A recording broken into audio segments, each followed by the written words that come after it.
Ferocious. That one first-person shooter with dinosaurs in it. The one first-person shooter with dinosaurs in it that we're all rooting for and has had some banger trailers, making everybody so freaking hyped for it. Yeah, that one. It has a playtest running on Steam right now, and you and I, we need to talk about the performance, the quality, and the game in general, judging from that playtest.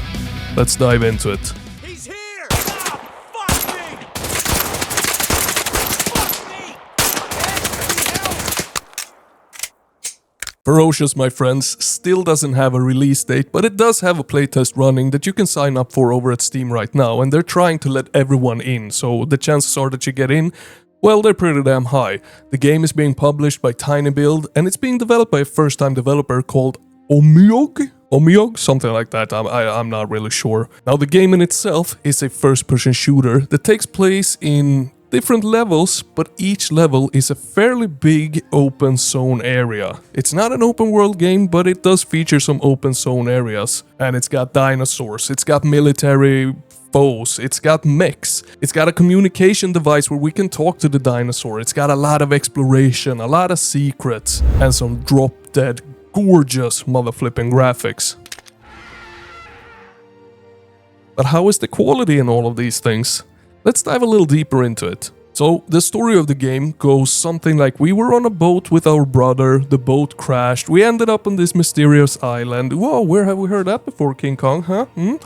On this mysterious island, there's dinos and a military force that has invaded the island to get a hold of something, I'm not really sure. Our mission, our personal mission, is to find our missing brother from that boat crash.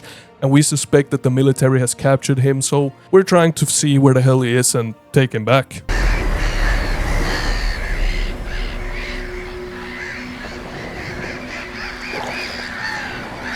And the story, it's presented via a lot of letters, but the letters, they're more lore. They tell more the story of the military, who they are, how to access this secret area, or how the military tried to access this area. And the main story, it's presented mostly via cutscenes and dialogues as you progress in the story in each level. And as I said, each of the levels, they are fairly big open zones. They do have some exploration to them, and you can walk from the end of the map to the start of the map whenever you want to, but you do have an objective, a main objective, which is highlighted on the map. You can even turn on and off yellow paint if you want to. There really is no need to have that yellow paint, but if you're struggling, you can turn it on and off as you please. Now, the maps also have some side areas hidden away in secrets where if you access them, you could get rewarded with some sweet loot. But to get that sweet loot, you will usually have to fight off some dinosaurs or something that isn't as easy as the rest of the enemies in the game. So there is a bit of a risk versus reward here. If you die, you restart from your latest checkpoint. And the checkpoints, they work kinda like the Souls game. You light a fire and then the game saves. You do, however, have some matches, whereas you can put up a fire wherever you want to as long as the ground allows for it. These matches, they're not very rare. So as long as you got them, you're safe to go into one of these areas, but do know that you might die, and also do know that the loot might not be worth it. But I will touch more on the loot very soon.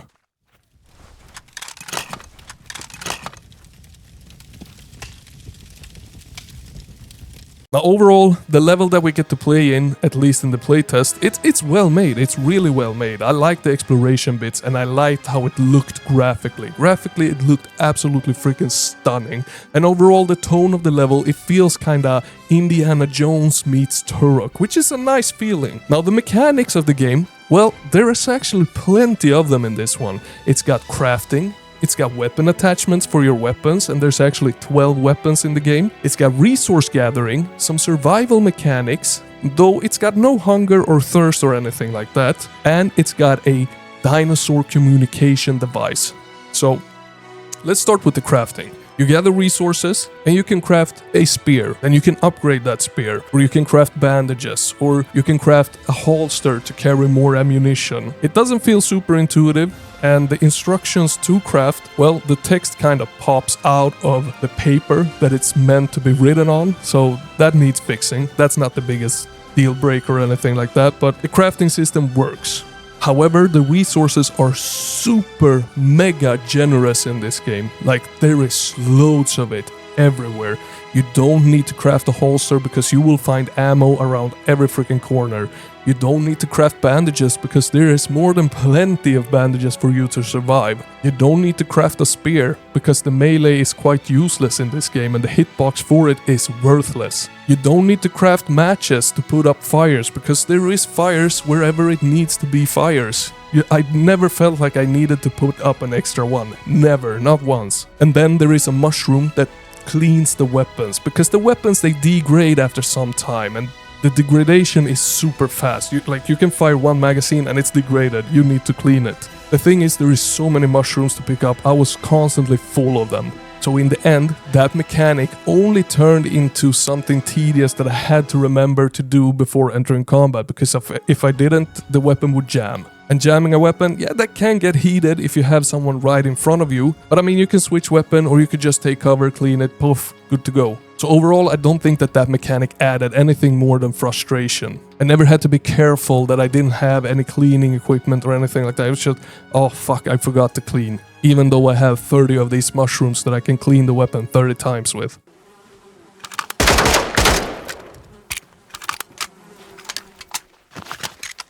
And as I said, overall the resources, they are plenty in this game, which is a bit sad because the inventory system is super cool. The crafting, it's alright, it doesn't feel intuitive, but sometimes it can be a little bit fun. It makes the game feel a bit more survival-ish, but the amount of resources everywhere just makes it feel so unnecessary. I didn't have to care about anything, not once, because I was jam-packed. My inventory was constantly full. And then we have the dinosaur mechanic. The dinosaur mechanic is used to communicate with some of the dinosaurs. You scan them and then you can give them orders like move here or turn on that lever or whatever it can be. And that didn't work. I could solve the first puzzle with it. Then I got to the second puzzle where I needed to do that. And it soft-blocked me. I restarted. I played everything again. It was about a little bit more than an hour in because I took my time exploring, finding side areas and so on and so forth. I replayed everything and it soft-blocked me again. The bloody goddamn dinosaur just wouldn't move to that lever. So I couldn't progress in the story anymore. There was no way. So I gave up on the second try. I'm not doing it a third time. And I will tell you why right about now. The enemies, my friends. The enemies, they consist of dinosaurs or prehistoric animals. It's not just dinosaurs. It can be huge freaking cockroaches that can kill you in one blow. There is dinosaurs, there is huge flies, there's ants, there's all kind of different enemies. And then we have the human military. It all sounds really good on paper, but the execution is unfortunately not there. Enemies, they're stupid. They sound awful, they don't behave smart, and the actual feedback of firing in combat doesn't feel good. Now, I didn't really get to kill any real dinosaurs apart from some cockroaches and smaller things, but I did run into dinosaurs. They were more traps. One was standing still where I had to sneak by it, and that one dinosaur that was standing still had really bad animations and really bad audio.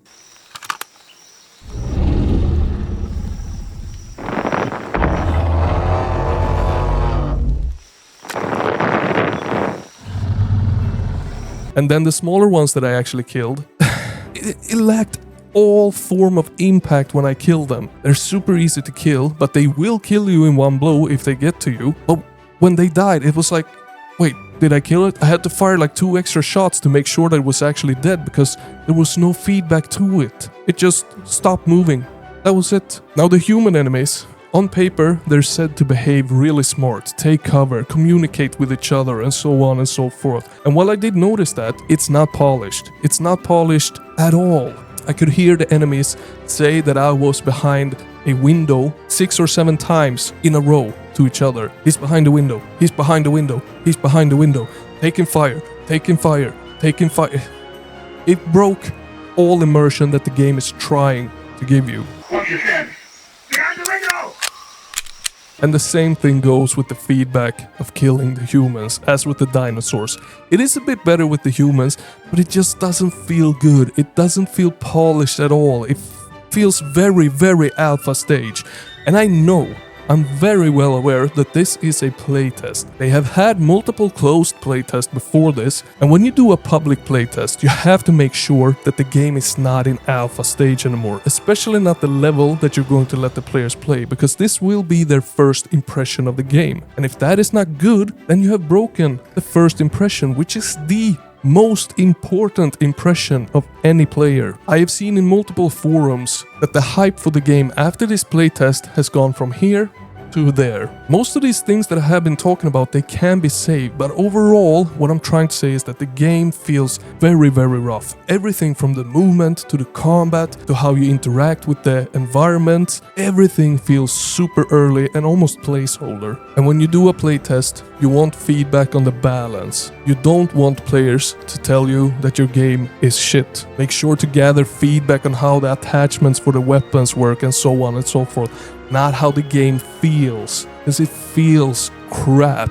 And it's not optimized well either. I'm running on a really powerful machine, and I was experiencing stutters more than I'm comfortable with. So my conclusion is that they need a lot of work on this game before it even gets a release date announced. And what has me worried is that the game has been in development for really, really long already. They announced it years ago, and if this is what they have cooked up so far, it has me worried. I'm really, really, really rooting for this game, but I'm very, very skeptical right now. I want you to drop your comments down below. Let me know what your thoughts on the game are. Have you played the playtest? Are you gonna play the playtest? And while you're at it, join the Discord link down in the description. Let's talk about Ferocious and a million other games in there. But most of all, remember that Papa Slim loves you, and you are freaking awesome. I will see you in the next one.